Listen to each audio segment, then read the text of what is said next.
My girlfriend posted, "Real men don't get jealous when their woman has male friends." After I questioned why she was texting another guy at 2 a.m., I commented, "You're absolutely right." Then I updated my profile pic with her best friend.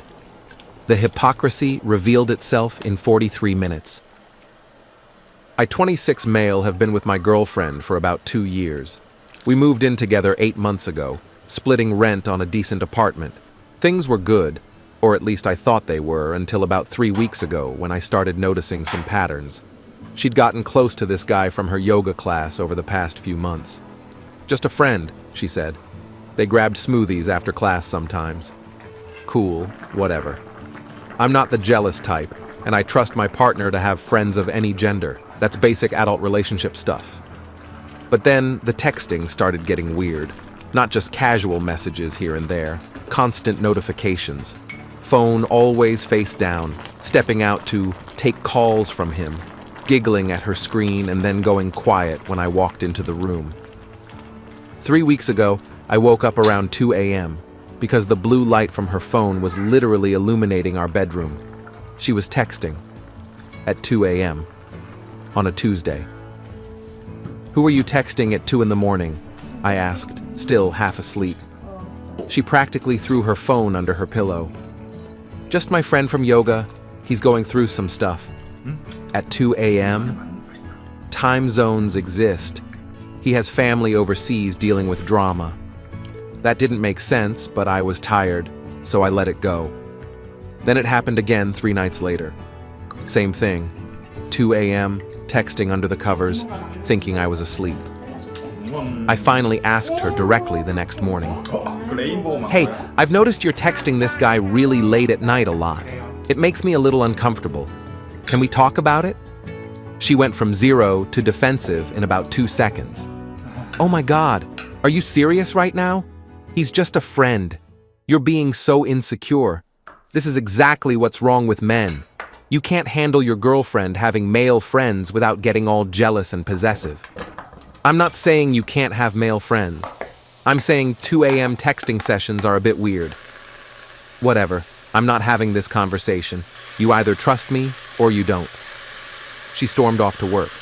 I figured we'd cool down and talk about it later like adults. Instead, I opened Instagram that afternoon to see she'd posted one of those quote graphics, black background, white text.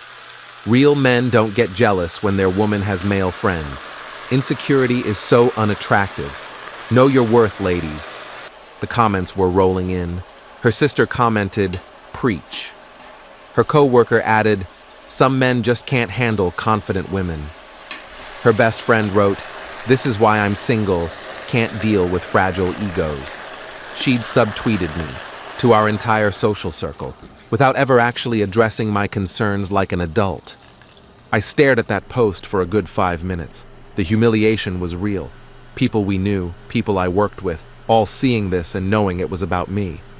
Making me look like some controlling freak because I asked a reasonable question about 2 a.m. texting. Then something clicked. She wanted to play the secure partner card? Fine. Let's see how secure she was. I commented on her post. "You're absolutely right. I apologize for being insecure. Real partners trust each other completely." She liked my comment. Probably thought she'd won. Then I did something petty. Her best friend, the one who commented about fragile egos, had been in a bunch of photos from their girls' trip last summer. One photo in particular showed us all at a bar, and her best friend had her arm around me in a group shot, both of us laughing at something. I cropped it to just the two of us and made it my profile picture. No caption, no explanation, just the two of us, looking friendly as my new profile pic. Then I sat back and waited. It took exactly 43 minutes. My phone started blowing up. First a text from my girlfriend. "What the hell is that profile picture?" Then, "Why is she in your profile pic?" Then, "Are you trying to make me jealous? That's so immature." Then, "Take that down right now," I replied with one message. "She's just a friend. Real partners don't get jealous, remember? I thought insecurity was unattractive." Radio silence for about 10 minutes. Then my phone rang. She was calling me, which she basically never does. She's a texter. "This isn't funny," she said the second I answered. "What's not funny?" "That picture. Why would you put that as your profile pic?" "It's just a photo with a friend. You know, like how you have photos with your yoga friend? I figured since we established that secure partners don't get jealous over friendships, this wouldn't be a problem." "That's completely different." "How?" Long pause. Because she's my best friend. And he's your yoga friend. What's the difference? A friend is a friend, right?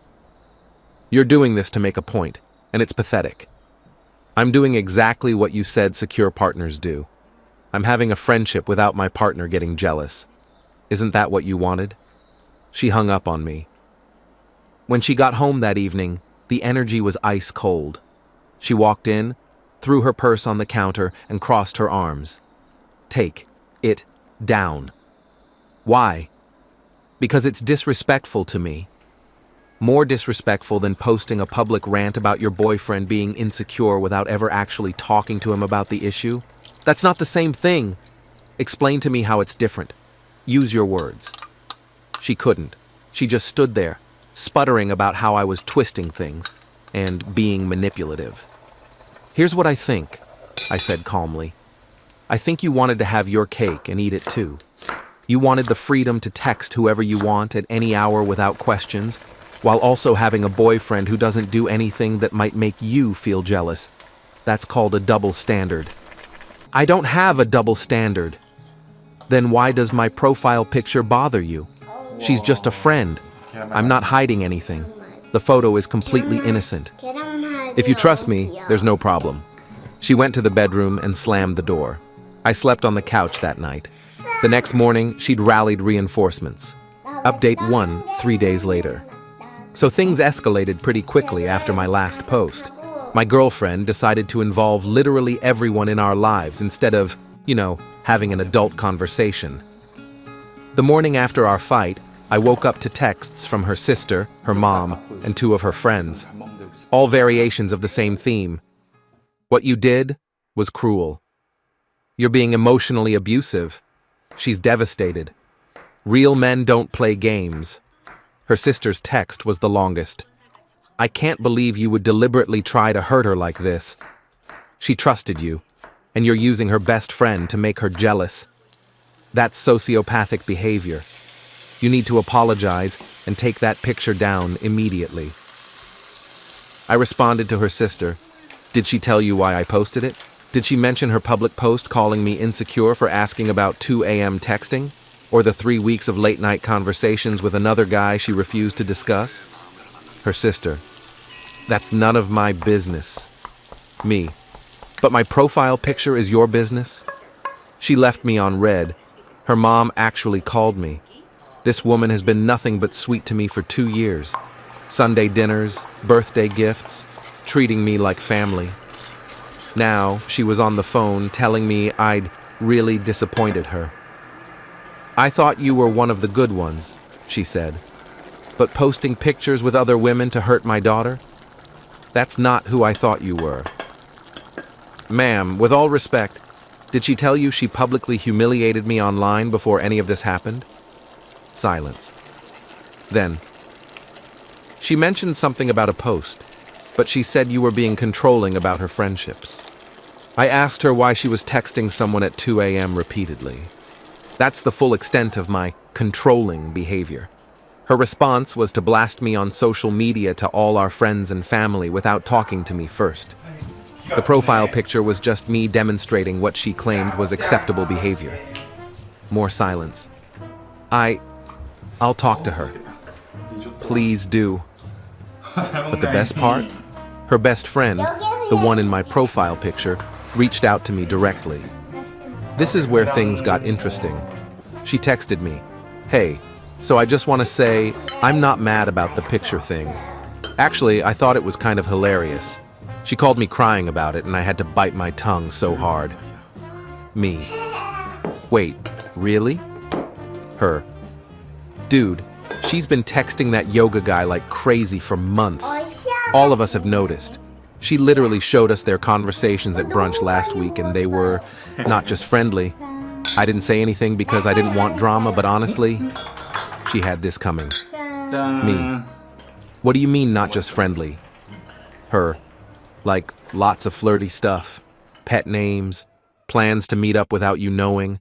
She told us she was keeping her options open in case things with you didn't work out. I felt sick reading that.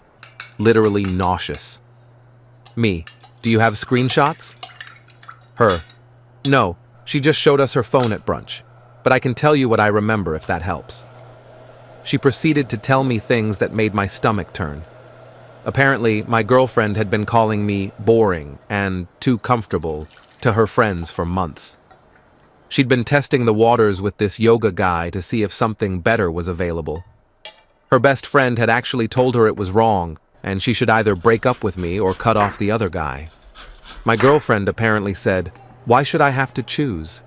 When I confronted my girlfriend with this information that evening, she immediately turned on her best friend. "She's a liar! She's always been jealous of our relationship. She's trying to break us up." Why would she lie about this? Because she probably wants you for herself. That's probably why she's okay with being in your profile picture. She's been after you this whole time. That's quite a conspiracy theory. Last week she was your best friend commenting on your post about insecure men. Now she's a lying homewrecker? People show their true colors. Yeah, they do. She tried a different approach then, softened her voice, came closer, put her hand on my arm. "Baby, please, this is getting out of control. Can't we just start over? I'll delete my post, you delete your picture, we forget any of this happened? And you'll stop texting the yoga guy at 2 a.m. Long pause. He's just a friend. I shouldn't have to give up friendships for you. Then I shouldn't have to give up mine. The picture stays. She lost it. Started screaming about how I was punishing her and being vindictive and not fighting for the relationship. Said if I really loved her, I'd just trust her and move on. I did trust you. Then you publicly humiliated me instead of talking to me. Trust is earned, and you just spent yours. She packed a bag and went to stay at her sister's place. Fine by me. I actually slept well for the first time in weeks that night. The next few days were a mix of relief and chaos. On one hand, I had the apartment to myself and could actually relax without monitoring her mood or worrying about what I'd done wrong this time. On the other hand, my phone was a war zone of incoming messages from people who'd only heard her version of events. Her aunt sent me a text calling me emotionally stunted. A guy I'd met once at one of her work functions sent me a DM saying, "Real men communicate. They don't play games." Apparently, her narrative had spread far and wide, and nobody was interested in asking me for my perspective. I stopped responding to most of them. What was the point? They'd already made up their minds. Update 2, 1 week later. My girlfriend has been at her sister's for a week now, and in that time, she's managed to make herself the victim of a situation she created. It's almost impressive. First, she started telling everyone that I kicked her out. I didn't. She chose to leave. But apparently in the retelling, I made her feel so unsafe and unloved that she had no choice. I found out about this narrative when my own brother called me, asking what was going on, because his girlfriend heard from someone at work that I was abusive. That was a fun conversation to have. No, I didn't kick her out. No, I'm not abusive. Yes, all of this is about a profile picture that I posted after she publicly embarrassed me online. My brother, thankfully, is not an idiot. Wait, she posted about you being insecure and you just responded in kind? And now you're the bad guy? Apparently. That's insane. Welcome to my life. Meanwhile, her flying monkeys kept coming. Her coworker sent me a Facebook message. We're not even friends on there. She went looking for me. Calling me a gaslighter and saying I was exactly the type of man women warn each other about. I didn't respond. What's the point? Then came the mutual friends. People started choosing sides. A couple we'd hung out with regularly had the husband call me to say they couldn't be in the middle of this, but that his wife was supporting my girlfriend through this difficult time, and he hoped I got the help I needed. The help I needed for posting a profile picture. But here's where things got truly wild. Remember her yoga friend? The 2 a.m. texter? He decided to get involved. I got a DM on Instagram from him. First time he'd ever contacted me directly. The message read, "Hey man, I just wanted to reach out and clear the air. There's nothing going on between me and your girl. She told me you've been really possessive and controlling, and honestly, I feel bad for her. Maybe you should work on your insecurity issues instead of making her life harder." I read that message 3 times to make sure I was understanding it correctly. This guy, the one texting my girlfriend at 2 a.m., the one she'd been hiding conversations with, the one she was apparently making plans with behind my back, was lecturing me about being controlling. The audacity was breathtaking. I replied, "Thanks for the input. Quick question. Do you regularly text women in relationships at 2 a.m. about their family's time zone issues? Because that was the excuse she gave me." Him, "I don't know what she told you, but we're just friends." Me, "Cool. Then you won't mind if I share this conversation with your own girlfriend? I noticed from your profile you're in a relationship. I'm sure she'd love to know about your close friendship with my girlfriend and all those late-night heart-to-hearts." Suddenly he wasn't so chatty, left me on red. I did some light Instagram stalking, don't judge, and found his girlfriend's profile. She seemed nice. Lots of photos of them looking happy together. And I thought about it. This girl probably had no idea her boyfriend was texting other women at 2 a.m. and making plans to hang out secretly. So I sent her a message. Not to be vindictive, but because I remembered what it felt like to be in the dark, feeling crazy for asking reasonable questions. My message was simple. "Hey, I'm sorry to reach out like this, but I thought you should know. Your boyfriend has been texting my girlfriend late at night for months, and they've been making plans to meet up without either of us knowing. I don't have proof beyond what I've witnessed and what my girlfriend's friends have told me, but I wanted you to have the information. Do with it what you will." She responded within an hour. "Thank you for telling me. I've had my suspicions for a while. He's been really protective of his phone lately." 2 days later, I noticed his Instagram went private. Then I heard through the grapevine that he was suddenly taking a break from yoga. Karma works in mysterious ways. My girlfriend's reaction to this development was interesting. She called me to yell about meddling and ruining an innocent person's life. But when I pointed out that I'd simply told the truth, she pivoted to, "You did this to hurt me, not to help her." Maybe that was partially true. But also, his girlfriend deserved to know. Just like I deserve to know.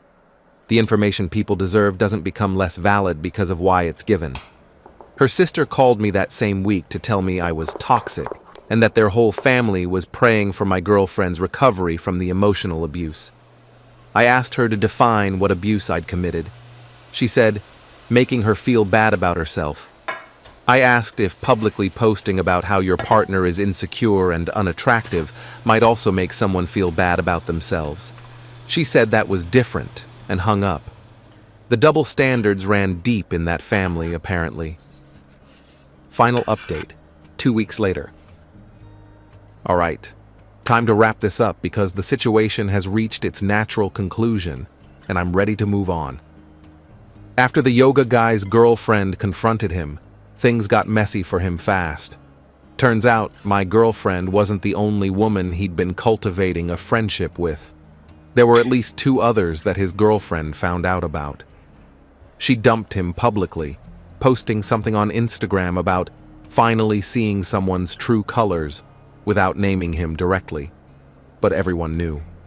My girlfriend, predictably, blamed me for this. Called me screaming the day after it went down. "You ruined his relationship." No, he ruined his relationship by texting multiple women behind his girlfriend's back.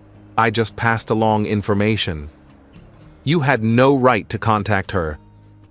Funny, I thought we established that friends can have innocent friendships and jealous partners need to deal with it? Or does that only apply when it benefits you? She hung up. Again. That was becoming her signature move. Drop a bomb, get challenged on it, and disconnect before having to actually defend her position. 2 days later, I got a string of texts from her around midnight. Classic late-night emotional spiral stuff. I can't believe you did this to me. You destroyed 2 relationships because of your ego. I hope you're happy now. You never deserved me. I didn't respond to any of them. What would be the point? She wasn't looking for a conversation. She was looking for a punching bag. I'd already spent too much of this relationship being her emotional outlet. Her next move was to try to make me look bad to our landlord. I got a call from the building management saying they'd received a complaint about noise disturbances from our unit, which was wild because I'd been living alone and basically silent for the past 2 weeks. I explained the situation, that my girlfriend had moved out temporarily and there had been no disturbances. The manager said she'd noted it down, but unless there was more evidence, nothing would happen. A week later, I came home to find some of my stuff moved around in the apartment. Nothing major, just a book on a different shelf, a jacket hung somewhere I hadn't left it. She'd used her key to come in while I was at work. I changed the locks that night. Cost me $175, but peace of mind is priceless. She texted me, "Why won't my key work?" "Because I changed the locks." "You can't do that. I still live there. My name is on the lease." "Your name isn't on the lease. I added you to the apartment informally because we were dating. If you want to discuss the legal situation, feel free to contact a lawyer." She threatened to call the cops and say I was illegally locking her out. I told her to go ahead. I had the lease documents showing I was the sole tenant, and she'd voluntarily left 2 weeks ago. She didn't call the cops. Instead, she sent her dad. Now, her dad is a big guy, intimidating.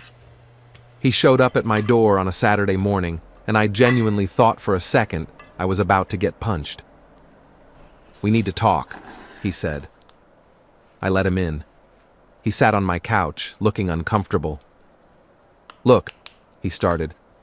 "I don't know the whole story here. What I know is my daughter's been crying for 2 weeks, and everyone's pointing fingers at everyone. But I also know she's not exactly innocent. Her mother and I raised her better than this." This surprised me.